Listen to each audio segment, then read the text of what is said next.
जय हिंद मेरे सभी प्यारे दोस्तों। फ्रेंड्स, आज मैं आप लोगों के सामने एक ऐसा मुद्दा लेकर आया हूं जो हर भारतीय को जानना बहुत ज़रूरी है। हर भारतीय को इसके बारे में पता होना चाहिए।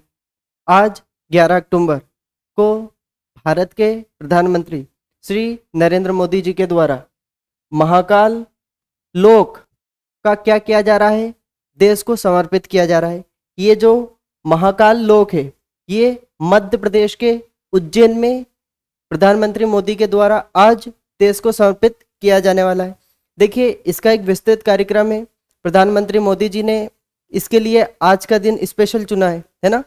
आज प्रधानमंत्री मोदी शाम को 4 बजे समथिंग इंदौर पहुंचेंगे प्लेन से, और 5 बजे तक उज्जैन पहुंचेंगे, और शाम को 6:30 बजे महाकाल लोक जो कि उज्जैन में देश को समर्पित करने वाले हैं। तो क्या है ये पूरा मामला, जानते हैं हम। देखिए, आज मैं आप लोगों को बाबा महाकाल का ये जो पूरा इतिहास है ये भी बहुत अच्छे से बताने वाला हूं। तो जानते हैं हम सारी की सारी बातें एक एक कर। देखिए, महाकाल में नमो नमो, क्या है महाकाल में नमो नमो।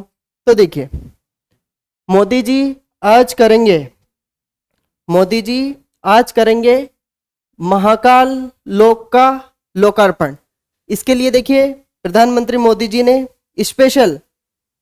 स्पेशल बेंगलोर पुणे से बहुत सारे फूल मंगवाए, देश विदेश से बहुत सारे फूल मंगवाए।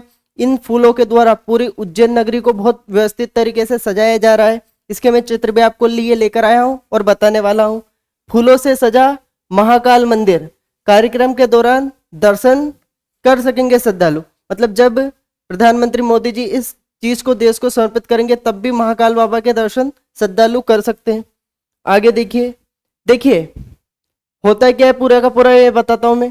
देखिए, प्रधानमंत्री मोदी जी आज शाम को 6:30 बजे 200 संतों और 60,000 लोगों की मौजूदगी में महाकाल लोक का लोकार्पण करेंगे।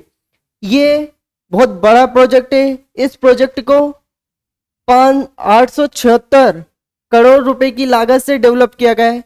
देखिए, जो महाकाल बाबा का जो परिसर था वो अभी 2.8 हेक्टेयर में फैला हुआ था, लेकिन इसके बाद इसका जो टोटल क्षेत्रफल हो जाएगा ये लगभग 47 हेक्टेयर हो जाएगा।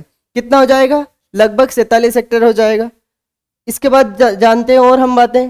देखिए, इसके लिए सजावट के लिए बेंगलोर और पुणे से फूल मंगवाए हैं। ये चीज मैं आपको बहुत अच्छे से बता चुका हूँ, है ना। देखिए, बाबा महाकाल का पूरा इतिहास भी मैं आप लोगों को बताने वाला हूँ, है ना। क्या हुआ आज, बाबा महाकाल किस अवस्था में है, पहले किस अवस्था में थे, बहुत सारी चीजें मैं आप लोगों को आज डिटेल से बताना चाहता हूँ। देखिए, कुछ इस तरीके से इसे सजाया जा रहा है। ये पूरे उज्जैन का बाहर का लोकेशन, इसी प्रकार मंदिर के अंदर का लोकेशन भी, है ना। आइए देखते हैं इसके बाद। देखिए, ये जो कार्यक्रम है आज का कार्यक्रम 40 देशों में लाइव दिखाया जाएगा। पूरे 40 देशों में आज का कार्यक्रम लाइव दिखाया जा रहा है। इसके बाद आगे देखिए मध्य प्रदेश के जितने भी बड़े बड़े मंदिर हो, चाहे हम टीकमगढ़ का बांदकपुर मंदिर की बात करें या छतरपुर का जटाशंकर मंदिर की बात करें, आज इस कार्यक्रम के अवसर पर हर मंदिर पर बड़े बड़े धार्मिक आयोजन किए जा रहे हैं। देखिए, फैक्ट के तौर पे भी चीजें याद रखिए कि टीकमगढ़ का बांदकपुर मंदिर और छतरपुर का जटाशंकर मंदिर, क्योंकि एमपी में पर्यटन से भी बहुत क्वेश्चन पूछे जाते हैं। अगला देखिए इसी के पहले यदि कल की बात करें, सोमवार की हम बात करें, तो ये तो प्रसिद्ध गायक सोनू निगम, इनको तो आप लोग सभी जानते होंगे। इन्होंने भी कल बहुत सारी प्रस्तुतियां की है। इसके बाद चलते देखिए आगे। देखिए, जो प्लानिंग है ये एक दिन की प्लानिंग नहीं है, ये 50 साल की प्लानिंग थी। कितने? 50 साल की प्लानिंग। और देश का सबसे व्यवस्थित मंदिर बन जाएगा ये, है ना। मध्य प्रदेश का ही नहीं, पूरे देश का सबसे व्यवस्थित मंदिर कौन सा बन जाएगा? बाबा महाकाल का मंदिर। ठीक है ना। बहुत सारी चीजें इसमें बनाई जा रही है। और देखिए इसके बाद निराला महाकाल लोक। ये देखिए बाबा महाकाल लोक का, देखिए ये कुछ इस तरीके से दिखाई देगा। ये पूरा का पूरा आप जब इसे जाकर देखोगे तो बहुत भव्य और बहुत शानदार इसे बनाया जा रहा है। आइए आगे बताता हूं मैं। अब मैं आप लोगों को बाबा महाकाल का इतिहास के बारे में बताता हूं, है ना। मैं आपको पहले का भी इतिहास बताऊंगा और अब का भी इतिहास बताऊंगा, और ये इतिहास जानना हर भारतीय के लिए बहुत जरूरी है। आखिर क्या है इतिहास, जानते हैं हम। देखिए ये भास्कर न्यूज के द्वारा दिया गया है, सारी की सारी चीजें एजा पेपर के द्वारा ही ली गई है ना। देखिए महाकाल मंदिर आज जैसा दिखता है वैसा पहले नहीं था। तो क्या था इसका इतिहास? देखिए मुस्लिम शासकों ने तोड़ा, हिंदू राजाओं ने संवारा। जानिए मंदिर बनने टूटने फिर बनने की कहानी। तो मैं पूरी बातें आपको बताऊंगा किस प्रकार मुस्लिम शासकों ने इसे तोड़ा, फिर बाद में कौन कौन से हिंदू शासक आए जिन्होंने इसको संवारा, है ना। आइए देखते हैं। देखिए कुछ फैक्ट के तौर पर लगभग भारत में कितने 12 ज्योतिर्लिंग है। कितने ज्योतिर्लिंग है? 12 ज्योतिर्लिंग है। और उन 12 ज्योतिर्लिंग में उज्जैन का महाकाल मंदिर अकेला दक्षिण मुखी ज्योतिर्लिंग है। कई बार ये क्वेश्चन पूछ लिया जाता है कि भारत का एकमात्र दक्षिण मुखी ज्योतिर्लिंग कौन सा है, तो उज्जैन का बाबा महाकाल का। अब देखिए देखिए 11 अक्टूबर को प्रधानमंत्री नरेंद्र मोदी महाकाल लोक का लोकार्पण करने उज्जैन आ रहे हैं। वे इसे देश को समर्पित करेंगे। इसके बाद महाकाल लोक को जनता के लिए खोल दिया जाएगा, जैसा मैंने बताया। उसके बाद इसका क्षेत्रफल बढ़ जाएगा। देखिए ये जो काशी विश्वनाथ है, काशी विश्वनाथ कॉरिडोर है, उससे लगभग 9 गुना बड़ा प्रोजेक्ट है। कितना? उससे लगभग 9 गुना बड़ा प्रोजेक्ट। अब देखते हैं हम, जानते हैं कब कब महाकाल मंदिर का विस्तार हुआ और कब कब इसे तोड़ा गया है। देखिए ये जो मंदिर है, इस मंदिर का निर्माण द्वापर युग से माना गया है। सतयुग, द्वापर युग, त्रेता युग। तो द्वापर युग से पहले इस मंदिर का निर्माण माना गया है। देखिए संस्कृति और पुरातत्वविद भगवती लाल राजपुरोहित ने बताया कि मंदिर को मुस्लिम शासकों ने हमला कर तोड़ा। कई राजवंशों ने इसका दोबारा निर्माण करा है। पौराणिक कथाओं के अनुसार, किसकी बात चल रही है? पौराणिक कथाओं के अनुसार मंदिर की स्थापना द्वापर युग से पहले हुई है, जब भगवान श्री कृष्ण उज्जैन में शिक्षा प्राप्त करने आए थे। तो जब भगवान श्री कृष्ण अपने मित्र सुदामा के साथ उज्जैन में सांदीपनि आश्रम में शिक्षा प्राप्त करने आए थे, ये मंदिर तब का है। तो उन्होंने महाकाल स्तोत्र का ज्ञान किया था। गोस्वामी तुलसीदास, किसकी बात चलिए? अब गोस्वामी तुलसीदास ने महाकाल मंदिर का उल्लेख किया है। इसके अलावा और कहां पर वर्णन मिलता है? 6ठी शताब्दी में बुद्धकालीन राजा आते हैं, है ना। 6ठी शताब्दी में बुद्धकालीन एक राजा आते हैं, उनका नाम है चंद्रप्रद्योत। चंद्रप्रद्योत के समय इसमें यहाँ पर एक महाकाल उत्सव भी मनाया जाता था। तो पूछा जा सकता है कि चंद्रप्रद्योत कहाँ के राजा थे? उज्जैन के राजा थे। कब थे? 6ठी शताब्दी में। इन्होंने कौन से उत्सव मनाना शुरू करा? यहाँ पर महाकाल उत्सव। इसके बाद यदि हम बात करें, मतलब उस दौरान भी महाकाल उत्सव मनाया जाता था। इसका उल्लेख बाण भट्ट ने शिलालेख में किया। ये हमें कहां से पता चलता है? ये बाण भट्ट के शिलालेख में हमें पता चलता है। और देखिए आगे, इसके बाद राजा भोज ने करवाया निर्माण। देखिए 7वीं शताब्दी बाण भट्ट के कादम्बनी, किसकी बात चल रही है? ये जो बाण भट्ट थे, जो कि बहुत ज्यादा ही प्रसिद्ध एक लेखक है, जो कि 6ठी शताब्दी 7वीं शताब्दी के थे। इनका जो कादम्बनी है में महाकाल मंदिर का विस्तार से वर्णन मिलता है। क्वेश्चन पूछा जा सकता है कि बाबा महाकाल के मंदिर का किस लेखक के पुस्तक में विस्तार से वर्णन मिलता है? तो कादम्बनी, जो कि बाण भट्ट, जो कि 7वीं शताब्दी के थे। फिर 11वीं शताब्दी में राजा भोज ने कई मंदिरों का निर्माण करवाया, इसमें महाकाल मंदिर भी शामिल है। इसके बाद राजा भोज ने भी इसका निर्माण करवाया। उन्होंने महाकाल मंदिर के शिखर को और ऊंचा करवाया था। तो अब हम देखिए द्वापर युग से 6ठी शताब्दी में आए, 7वीं शताब्दी आए, 11वीं शताब्दी आए। अब 11वीं शताब्दी से इसका इतिहास देखते हैं। अब 11वीं शताब्दी के बाद क्या होता है? देखिए अभी का जो मंदिर है ये कैसा है? मराठा कालीन। अभी का जो वर्तमान में महाकाल बाबा का मंदिर है मराठा कालीन है मुख्य रूप से। देखिए 18वीं सदी में मराठाओं का शासन शुरू होता है। कब की बात चले? देखिए 11वीं सदी से सीधे हम 18वीं सदी पर आ रहे हैं। ये बीच का टाइम पीरियड आप याद रखना, अभी इसे हमें बता नहीं रहा हूं। तब पहले राजा रणोजी सिंधिया थे। पूछ ले जाए कि जो रणोजी सिंधिया किस वंश के शासक थे? तो सिंधिया के। जो ग्वालियर में सिंधिया वंश के संस्थापक रणोजी सिंधिया थे, उनकी राजधानी उज्जैन थी। क्या थी उनकी राजधानी? उज्जैन थी। उनके दीवान रामचंद्र बाबा सेंधवी ने मंदिर का पुनः निर्माण कराया। आगे देखते हैं और सारी बातें आपको डिटेल से बताता हूं। देखिए इतिहास पलट कर देखें, उज्जैन में 1107 से 1728, अब ये वही बीच का टाइम है जो मैं आपको बता रहा हूं। 1107 से 1728 ईस्वी तक यवनों का शासन रहा। किनका शासन रहता है? यवनों का। इनके शासन में 4500 वर्षों की हिंदुओं की प्राचीन धार्मिक परंपरा मान्यताओं को खंडित और नष्ट करने का प्रयास किया गया। कैसे ये प्रयास किया गया ये आगे देखते हैं। देखिए 11वीं शताब्दी में जो गजनी के सेनापति थे उन्होंने सबसे पहले मंदिर को नुकसान पहुंचाया बाबा महाकाल के। इसके बाद 1234 में भारत में दिल्ली सल्तनत चलता है और इस दिल्ली सल्तनत में जो 1234 में दिल्ली के शासक इल्तुतमिश ने महाकाल मंदिर पर हमला कर कत्लेआम किया। उसने मंदिर भी नष्ट किया। मुस्लिम इतिहासकारों ने इसका उल्लेख अपनी किताबों में किया है। तो यहां से देखिए 2 क्वेश्चन बन जाते हैं हमारे एग्जाम के पर्पज से भी हमें चीजें पता होना चाहिए। 11वीं शताब्दी में किसने महाकाल बाबा पर आक्रमण करा? तो गजनी के सेनापति। इल्तुतमिश ने कब करा? तो 1234 ईस्वी में। इसने न केवल मंदिर को तोड़ा, पूरी तरीके से यहाँ पे कत्लेआम भी किया। फिर धार के राजा देवल सिंह हमला रोकने के लिए गए और जब तक ये उज्जैन पहुंचते तब तक ये इल्तुतमिश पूरी तरीके से मंदिर को नष्ट कर चुके होते हैं। आइए और बताता हूं मैं आप लोगों को। फिर देखिए जब राजा सिंधिया का खून खोल उठा, अब बात करते हैं हम सिंधिया राजाओं की।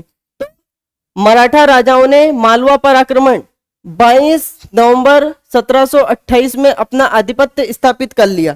कब की बात है? 22 नवंबर 1728 में अपना अधिकार स्थापित कर लिया। इसके बाद उज्जैन का खोया हुआ गौरव पुनः लौटा। 11वीं शताब्दी में गजनी के सेनापति ने आक्रमण करा। 1234 में इल्तुतमिश ने पूरी तरीके से मंदिर को इन मुस्लिम शासकों ने पूरी तरीके से बर्बाद कर दिया। फिर 12 नवंबर 1728 में जब मराठाओं ने अर्थात जो राणोजी सिंधिया थे उन्होंने जब उज्जैन पर अर्थात मालवा वाले क्षेत्र पर अपना अधिकार करा, तब इस मंदिर को पुनः अपनी क्या पहचान मिली।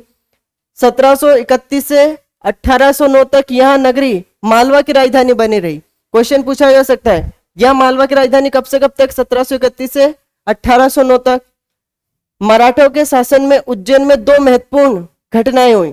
इनमें पहली महाकालेश्वर ज्योतिर्लिंग को पुनः प्रतिष्ठित किया गया। दूसरा शिप्रा नदी के तट पर सिंहस्थ पर्व का कुंभ शुरू किया गया। ये जो भारत में 4 कुंभ का आयोजन किया जाता है उसमें से एक उज्जैन में भी किया जाता है। तो ये देखिए बहुत सालों तक बंद थे। अब देखते हैं आगे। देखिए राजमाता विजयराजे सिंधिया की बात चल रही है।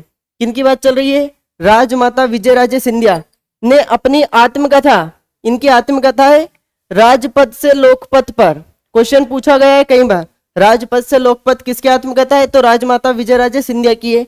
में लिखा है कि राणोजी अपना संकल्प पूरा कर जब वापस उज्जैन पहुंचे तो नवनिर्मित मंदिर में उन्होंने महाकाल की पूजा अर्चना की।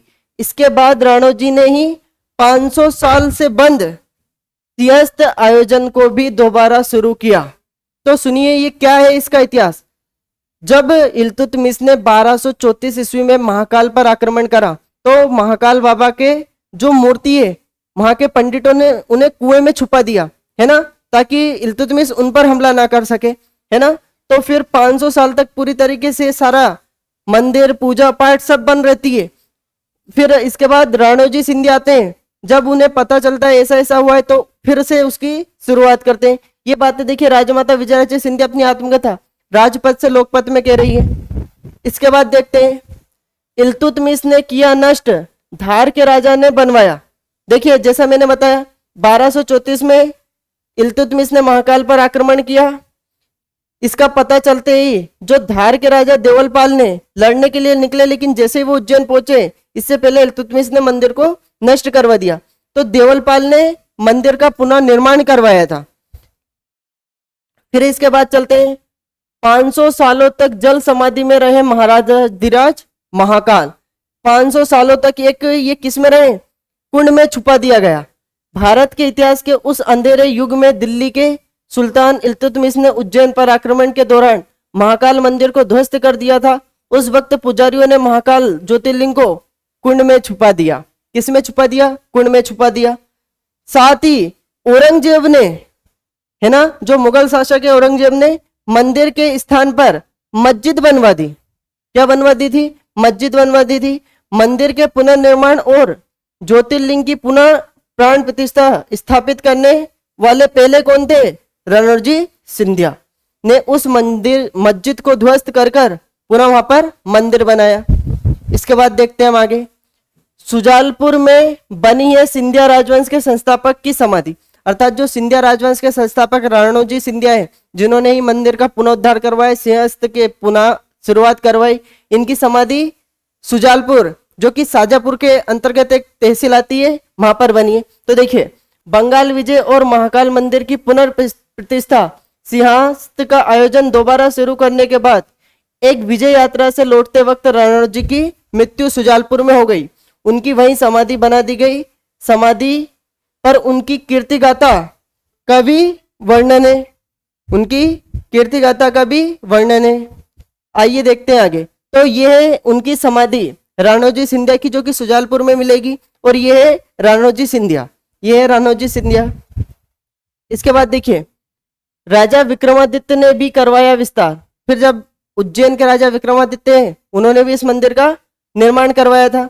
उज्जैन के राजा विक्रमादित्य के समय मंदिर का विस्तार किया गया।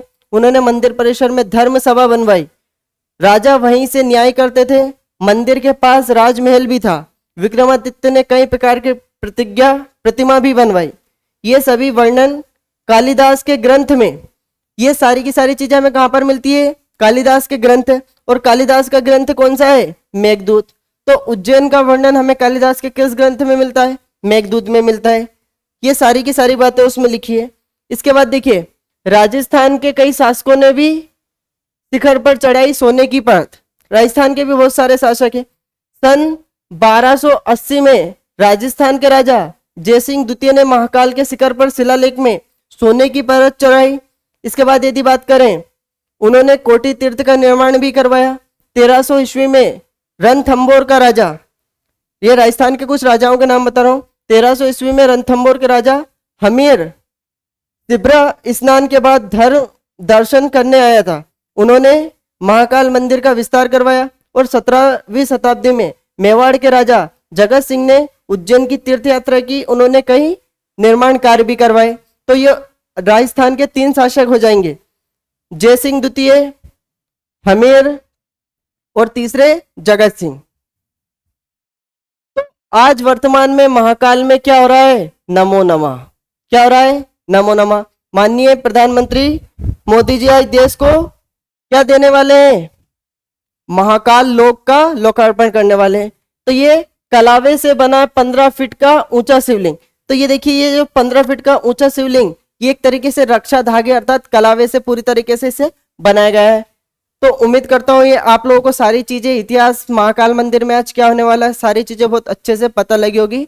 मिलते हैं किसी नेक्स्ट अच्छे वीडियो में। जय हिंद, जय भारत।